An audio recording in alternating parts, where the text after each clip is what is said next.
Day welcome to stock insights. இன்னைக்கு June 25 yesterday night வந்து சில இம்பார்ட்டன்ட் நியூஸ் எல்லாம் பார்க்கலாம். ராஜேஷ் எக்ஸ்போர்ட் எஸ்டர்டே 5% வரைக்கும் டவுன் ஆயிருந்தது. லோயர் சர்க்கியூட் ஹிட் ஆயிருந்தது. என்ன நியூஸ் வந்ததுன்னு பாத்தீங்கன்னா, என்போர்ஸ்மெண்ட் டைரக்டரேட் அவங்களோட பெங்களூரு அண்ட் மும்பை ஆபீஸ்ல சர்ச் பண்ணிருக்காங்க.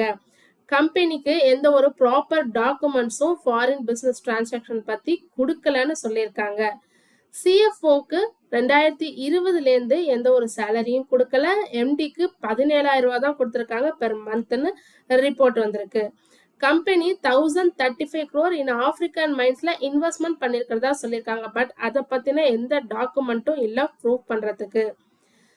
3000 கோடி மணி ரிசீவ் பண்ண வேண்டியது அண்ட் பே பண்ண வேண்டியது ஃபாரின் கம்பெனிஸ்க்கு. அதை ஒரு காம்ப்ளிகேட்டட் மேனர்ல அட்ஜஸ்ட்மெண்ட் பண்ணிருக்கிறதா சொல்லியிருக்காங்க.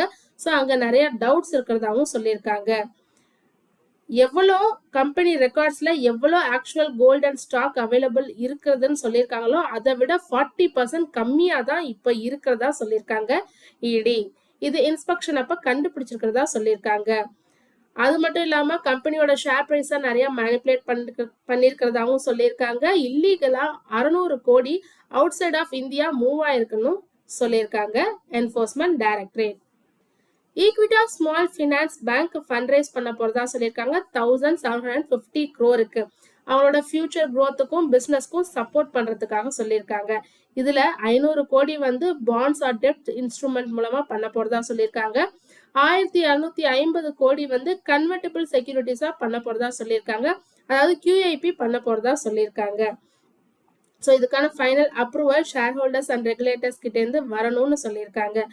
வாசுதேவன் பிஎன்றவங்கள ரீஅப்பாயின்மெண்ட் பண்ணியிருக்காங்க எம்டி அண்ட் சிஇஓவா அடுத்த 3 வருஷத்துக்கு.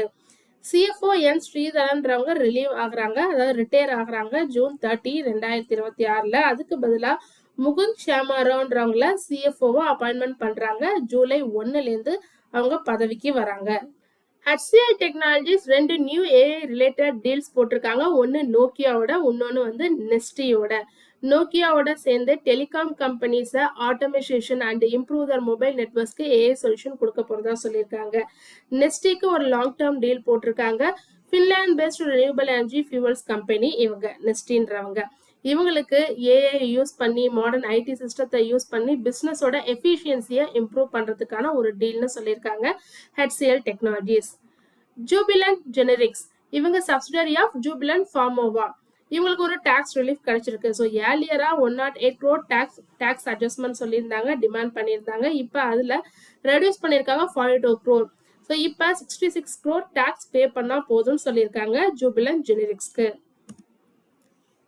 IRFC ஆஃபர் ஃபார் சேல் எஸ்டர்டேவே ஓப்பன் ஆயிருந்தது நான் ரீட்டைல் இன்வெஸ்டர்ஸ்க்கு. 1.86 times on day 1 over subscription ஆயிருக்கு. ஸோ கிரீன் ஷோ ஆப்ஷனும் கொடுத்துருக்காங்க. இப்போ என்ன ஆச்சுன்னா ஆஃபர் சைஸை 13.07 crore ஷேர்ஸ், அதாவது 1%லேருந்து 24.31 crore ஷேர்ஸா இன்க்ரீஸ் பண்ணியிருக்காங்க. ரீட்டைல் இன்வெஸ்டர்ஸ்க்கு இன்னைக்கு ஓப்பன் ஆகுது. இந்தியா அண்ட் US இடையிலான ட்ரேட் டீல். ஸோ நம்ம ஜூன் 23 சொல்லியிருந்தோம். ஜூன் 23, 24 நெகோசியேஷன் பண்ண போறாங்கன்னு சொல்லிட்டு. பட் ஒன்றும் அது ஃபைனலைஸ் ஆகல. ஜூலை டெட்லைனுக்கு முன்னாடி தான் ட்ரேட் டீல் முடிவடையும்னு சொல்லியிருக்காங்க. ஸோ இந்தியா வந்து எக்ஸ்பர்ட் என்னன்னு சொல்லியிருக்காங்கன்னா, இந்தியா ரொம்ப அவசரப்படுத்தாம டீலை பொறுமையா முடிக்கணும்னு நினைக்கிறதா சொல்லியிருக்காங்க. அதுவும் பிஃபோர் த டெட்லைன் தான் முடியும்னு சொல்லியிருக்காங்க. RBI NBFCயோட ரூல்ஸ்ல நிறைய சேஞ்சஸ் கொண்டு வந்திருக்காங்க. ரூல்ஸ் ஃபார்ம் பண்ணியிருக்காங்க. NBFC அசெட் யாருக்கெல்லாம் மோர் தென் 1 lakh crore இருக்கோ அவங்க எல்லாருமே RBI மானிட்டரிங்ல க்ளோஸரா பார்க்கப்படும்னு சொல்லியிருக்காங்க. ஏர்லியரா உள்ள ரூல் இனிமே கிடையாதுன்னு ரிமூவ் பண்ணிட்டாங்க. ஸோ கவர்மெண்ட் ஓன்ட் NBFC அவங்க ஸ்ட்ரிக்டரா அவங்களுக்கு கொடுக்குற லெண்டிங் ரூல்ஸை ஃபாலோ பண்ணணும்னு சொல்லியிருக்காங்க. சேம் டைம் ஃபிளெக்சிபிலிட்டியை இன்க்ரீஸ் பண்ணியிருக்காங்க இன்ஃப்ராஸ்ட்ரக்சர் ஃபினான்ஸ் கம்பெனிக்கு. So roads, railways and power ப்ராஜெக்ட்ஸ்க்கு எல்லாத்துக்குமே ஃபினான்ஸ் கம்பெனிஸ் மோரா லென் பண்ணணும்னு சொல்லியிருக்காங்க. ஸோ அப்போ இன்ஃப்ராஸ்ட்ரக்சர்னு பார்க்கும்போது PSU NBFCs பார்த்தா PFC, REC, IRFC, HUDCO இது 4 வருது. பிரைவேட் NBFCன்னு பார்த்தா Bajaj finance, Shriram finance, LIC housing finance, Cholamandalam finance, M&M finance and Muthoot finance இது எல்லாமே வருது. ஸோ இந்த என்பிஎஃப்சி ரூல்ஸை சேஞ்சஸ் பண்ணதுனால நாளைக்கு இதில் ஸ்டாக்ஸில் ஏதாவது ஷேர் ப்ரைஸ் மாற்றம் வருதான்னு பொறுத்திருந்து பார்க்கணும். பிஎஸ் கோயல் யூகேக்கு போகிறாங்க ஜூன் 25 to 27. ஸோ என்னன்னு பார்த்தோன்னா India and UK free trade agreement July 15 implement ஆக போது நம்ம ஆல்ரெடி பார்த்துருந்தோம். ஸோ அதை இம்ப்ளிமெண்ட் பண்ணுறதுக்கு துரிதப்படுத்துறதுக்கு அதாவது ஸ்பீடப் பண்ணுறதுக்கு தான் இப்போ போக போகிறதா சொல்லியிருக்காங்க. கவர்மெண்ட் ஓல்டு லைசன்ஸ் சிஸ்டமை ரீப்ளேஸ் பண்ணுறாங்க ஃபார் டெலிகாம் கம்பெனிஸ்க்கு. இப்போ நியூ ஆத்தரைசேஷன் சிஸ்டம் கொண்டு வந்திருக்காங்க. Telecom companies like Reliance Jio, Bharti Airtel, Vodafone Idea இது எல்லாமே இனிமே கவர்மெண்ட் ஆத்தரைசேஷன் கீழே தான் வரும், ட்ரெடிஷ்னல் லைசன்ஸ் கிடையாதுன்னு சொல்லிட்டாங்க. இந்த நியூ சிஸ்டம் ரூல்ஸை சிம்பிளிஃபை பண்ணும், அவங்களோட பேப்பர் ஒர்க்கை ரெடியூஸ் பண்ணும், கம்ப்ளைண்ட்ஸும் ஈஸியராக இருக்கும்னு சொல்லியிருக்காங்க கவர்மெண்ட் ஆஃப் இந்தியா. அது மட்டும் இல்லாமல் ஏதாவது ஒரு சர்வீஸ் ரூல்ஸில் சேஞ்சஸ் கொண்டு வரணும்னா சீக்கிரமாக கொண்டு வந்துடலாம், எந்த ஒரு லைசன்ஸ் அக்ரிமெண்ட்டையும் மாடிஃபை பண்ணாமன்னு சொல்லியிருக்காங்க. ஆனால் இந்த டிரான்சிஷன் கொஞ்சம் கொஞ்சமாக தான் இம்ப்ளிமெண்ட் பண்ணப்படும்னு சொல்லியிருக்காங்க, உடனே நடக்காதுன்னு சொல்லியிருக்காங்க.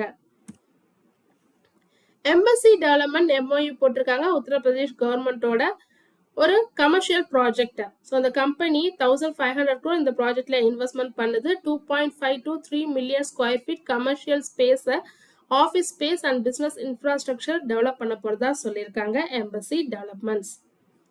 பாரதி ஏர்டெலுக்கு S&P கிரெடிட் ரேட்டிங்கை அப்கிரேட் பண்ணியிருக்காங்க. BBB BBB+ அப்கிரேட் பண்ணியிருக்காங்க. ஏன்னா ஏர்டெல் அவங்களோட பிஸ்னஸில் ஸ்ட்ராங்காக இருக்கிறதா சொல்லியிருக்காங்க, இந்தியாலையும் ஆப்பிரிக்காலையும். அது மட்டும் இல்லாமல் ஏர்னிங்ஸ் க்ரோத் ஸ்ட்ராங்காக இருக்குது, டெப்டையும் ரிடக்ஷன் பண்ணிட்டு வரதா சொல்லியிருக்காங்க. கார்கினோஸ் ஹெல்த் கேர் இவங்க ரிலையன்ஸ் இண்டஸ்ட்ரீஸோட ஒரு சப்சிடரி ஹெல்த் கேர் கம்பெனி. இவங்க இந்தியாவில் 1 lakh உமனை ஸ்க்ரீன் பண்ணியிருக்காங்க அண்டர் சர்விக்கல் கேன்சர் இருக்கான்னு சொல்லிட்டு. ஸோ இது ஏர்லியராக டிடெக்ட் பண்ணுறதுக்கு அதை ப்ரிவென்ட் பண்ணுறதுக்கான ஒரு கேம்பெயின் சொல்லியிருக்காங்க. அது மட்டும் இல்லாமல் டிஜிட்டல் டெக்னாலஜி யூஸ் பண்ணி உமன் ரிசீவ் பண்ணுறாங்களா, அந்த ப்ராப்பர் ஃபாலோ அப் ட்ரீட்மெண்ட்டை ரிசீவ் பண்ணுறாங்களான்னு செக் பண்ண போகிறதா சொல்லியிருக்காங்க Reliance Industries. Bharat Forge limited 90% ஸ்டேக்கை ஆர்எஸ் ஏரோ ஸ்ட்ரக்சர்ஸ் லிமிடெட்ல அக்வசேஷன் பண்ணிட்டாங்க. இந்த அக்வசேஷன் மூலமா 36 lakh ஈக்விட்டி ஷேர்ஸை பர்ச்சேஸ் பண்ணியிருக்காங்க. இனிமே ஆர்எஸ் ஏரோ ஸ்ட்ரக்சர்ஸ் பாரத் ஃபோர்ஜோட சப்சிடரியா மாறிடும்.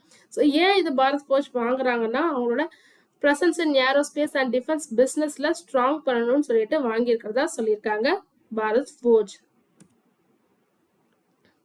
ஸோ இதுதான் எஸ்டர்டே வந்து சில இம்பார்ட்டன்ட் நியூஸ். ஸோ இதுக்கு மார்க்கெட்ல இன்னைக்கு ஸ்டாக்ஸ் எப்படி ட்ரேட் ஆகுதுன்னு பார்க்கலாம். நான் செபி ரிஜிஸ்டர் அட்வைசர் கிடையாது. நீங்க இன்வெஸ்ட்மெண்ட் பண்றதுக்கு முன்னாடி உங்க ஃபினான்ஷியல் அட்வைசரை கன்சல்ட் பண்ணிட்டு இன்வெஸ்ட்மெண்ட் பண்ணுங்க. தொடர்ந்து இது மாரி யூஸ்ஃபுல்லான மார்க்கெட் அப்டேட்ஸ் வேணும்னா மறக்காம நம்ம சேனலை சப்ஸ்கிரைப் பண்ணுங்க. தேங்க்யூ.